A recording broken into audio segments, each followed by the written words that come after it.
नमस्कार, जोहार, मैं संजय और आप देख रहे हैं न्यूज झारखंड। चलिए जानते हैं सुबह से लेकर शाम तक की तमाम बड़ी खबरों को। पहली बड़ी खबर की बात करें तो पीएम मोदी कोरोना वैक्सीन के कम कवरेज वाले जिलों की करेंगे समीक्षा।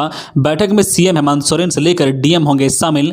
प्रधानमंत्री नरेंद्र मोदी COP 26 और G20 शिखर सम्मेलन हिस्सेदारी निभाने के बाद वतन वापस लौट आए हैं और अब प्रधानमंत्री नरेंद्र मोदी एक बार फिर से अपने काम में जुट गए हैं। पीएम नरेंद्र मोदी कल यानी कि बुधवार दोपहर को 12 बजे देश के उन तमाम प्रदेश और जिलों की समीक्षा करेंगे जहां कोरोना टीकाकरण की कवरेज कम है।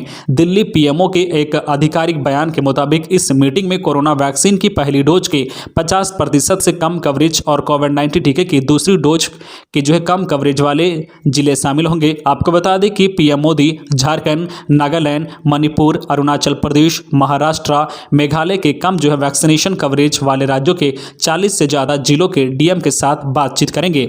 इस मौके पर इन सभी राज्यों के मुख्यमंत्री भी उपस्थित रहेंगे। अगली बड़ी खबर की बात करें तो रांची एयरपोर्ट का विंटर शेड्यूल जारी। रांची से अहमदाबाद चलने के लिए सीधी फ्लाइट होगी शुरू।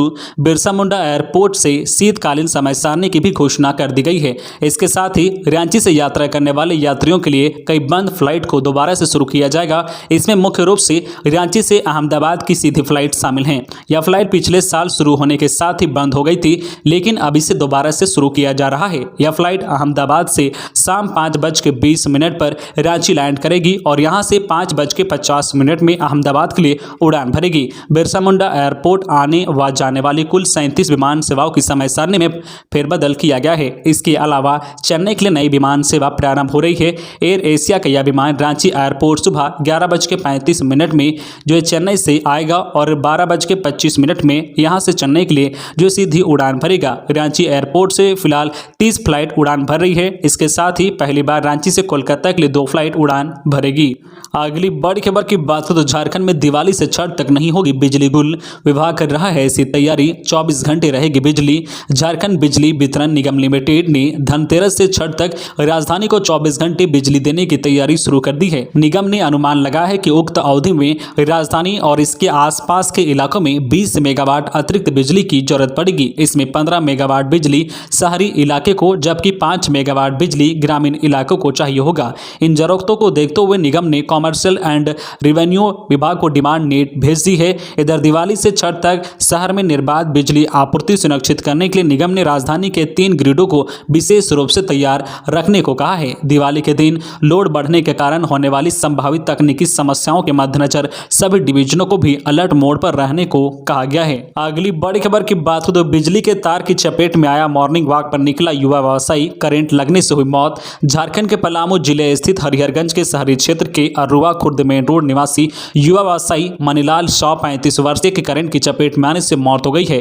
परिजनों ने बताया कि वे सुबह मॉर्निंग वॉक के लिए घर से निकले थे। इसी दौरान घर के समीप बिजली के खंभे से लपटे तार की चपेट में आ गए, जिससे मौके पर ही उनकी मौत हो गई। सूचना के बाद पहुंची पुलिस ने शव को पोस्टमार्टम के लिए भेज दिया है। परिजनों का रो रो कर बुरा हाल है। अगली बड़ी खबर की बात हो तो दीपावली पर मौसम रहेगा साफ मगर बढ़ेगी ठंड।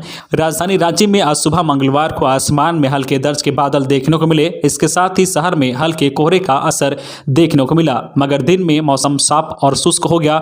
विभाग द्वारा जारी रिपोर्ट के अनुसार दीपावली पर मौसम साफ रहने की संभावना है। हालांकि शहर का न्यूनतम तापमान 15 डिग्री सेल्सियस के आसपास पहुंचने की संभावना है।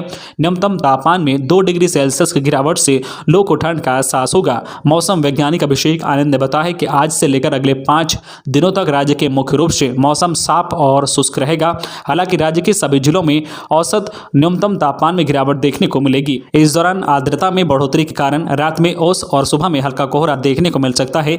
नवंबर में तीसरे हफ्ते में राज्य में कुछ स्थानों पर हल्की बारिश हो सकती है। इसके बाद ठंड का असर पूरे राज्य में देखने को मिलेगा।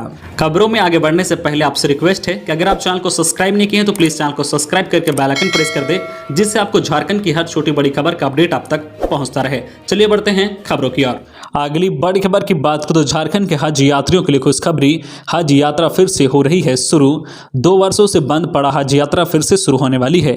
झारखंड राज्य हज समिति के अध्यक्ष कांग्रेस विधायक इरफान अंसारी ने कहा कि हज यात्री 1 नवंबर से 30 नवंबर तक हज कमेटी की वेबसाइट से आवेदन कर सकते हैं। उन्होंने कहा कि हज 2022 का खर्च अनुमानित 3,35,000 से 4,07,000 रुपये होगा। कोरोना गाइडलाइन के नियमानुसार इस बार का हज यात्रा होगा। अगली बड़ी खबर की बात करें तो गुमला के चैनपुर में जंगली हाथी ने किसान को मार डाला, 2 ग्रामीणों ने भागकर बचाई जान। चैनपुर थाना अंतर्गत मालम नावाटोली ग्राम में सोमवार की रात जंगली हाथी के हमले से एक किसान कृष्णा साहू की मौत हो गई है, वहीं 2 ग्रामीणों ने भागकर अपनी जान बचाई। चैनपुर क्षेत्र में हाथियों का आतंक अक्सर बना रहता है, इससे जो ग्रामीण खौफ में रहते हैं। अगली बड़ी खबर की बात करें तो मुख्यमंत्री पशुधन विकास योजना के चयनितों को लाभ देने के निर्देश। रांची उपायुक्त छवि रंजन ने मंगलवार को मुख्यमंत्री पशुधन विकास योजना की समीक्षा की। समाहरणालय सभागार में आयोजित इस समीक्षा बैठक में उप विकास आयुक्त, डीआरडीए निदेशक, जिला पशुपालन पदाधिकारी, जिला गव्य विकास पदाधिकारी, परियोजना पदाधिकारी, मनरेगा उपस्थित थे।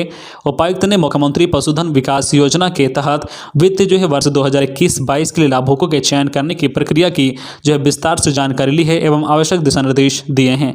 बैठक के योजना के लाभुकों द्वारा भरे गए सभी आवेदनों की जांच कर शीघ्र योजना से अच्छादन करने का निर्देश दिया है।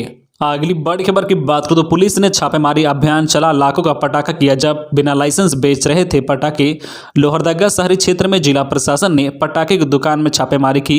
कई दुकानों में अवैध रूप से पटाखे का भंडारण पाया गया। इसके बाद अनुमंडल पदाधिकारी अरविंद कुमार लाल ने तमाम पटाखों को जब्त कर लिया है। लोहरदगा शहरी क्षेत्र के बरवाटोली चौक अजय उद्यान के समीप बिना लाइसेंस वाले दुकान से पटाखा बरामद किया गया है। दुकान में पटाखा बेचने का लाइसेंस भी नहीं था, लेकिन अवैध तरीके से लंबे समय से यहां पटाखे की बिक्री की जा रही थी। अनुमंडल पदाधिकारी ने नोटिस भी जारी किया था। लोगों को आग्रह किया गया था कि अवैध तरीके से पटाखे की बिक्री नहीं करें और अपने दुकानों में तो कतई पटाखे का भंडारण न करें। इसके लिए ललित नारायण स्टेडियम में पटाखा बेचने की अनुमति दी गई थी। अगली बड़ी खबर की बात करें तो फिर जागी धनबाद में एयरपोर्ट की आस। नगर विमानन विभाग ने 500 एकड़ भूमि मांगी। जिला प्रशासन ने बलियापुर में चिन्हित की 642 एकड़ जमीन। बलियापुर में एयरपोर्ट निर्माण को लेकर एक बार फिर से संभावना जागी है।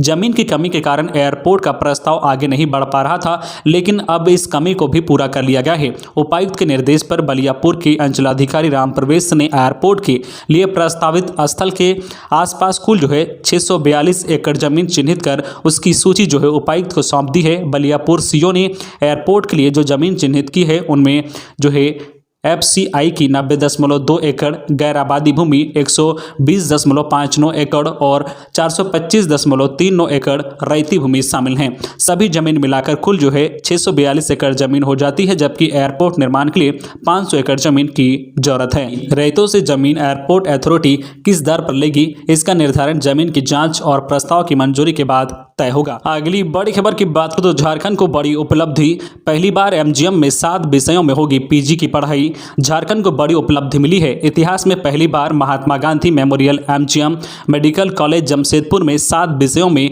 पोस्ट ग्रेजुएशन PG की पढ़ाई शुरू होगी। इसे लेकर नेशनल मेडिकल कमीशन NMC ने हरी झंडी दे दी है। इस बाबत पत्र भी जारी किया गया है। PG की कुल 11 सीटों पर NMC ने लेटर ऑफ परमिशन दी है। अगली बड़ी खबर की बात करें तो कैदियों की बनाई मोमबत्ती से रोशन होंगे घर। होटवार जेल के कैदियों ने बनाई है मोमबत्ती। बिरसा केंद्रीय जेल के कैदियों द्वारा बनाई गई मोमबत्ती, चादर, तौलिया व अन्य चीजों को शहर में बेचा जा रहा है। जेल अधिकारियों ने पहली बार मोमबत्ती वैन का इस्तेमाल किया है ताकि कैदियों द्वारा बनाए सामानों को बाजार मिल सके। इस बार कैदियों द्वारा बनाई गई मोमबत्ती से लोगों के घर रोशन होंगे। 700 कैदियों ने इन सामानों का निर्माण किया है। बाजार में बेचने के अलावा जेल परिसर के परेड ग्राउंड में कैदियों द्वारा बनाए सामानों की प्रदर्शनी लगाई गई है। लोग वहां जाकर भी सामान की खरीदारी कर सकते हैं।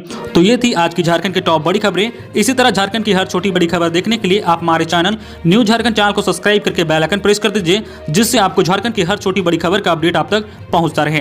तो आज के लिए बस इतना ही, हमें दीजिए इजाजत, फिर मिलते हैं नेक्स्ट न्यूज में।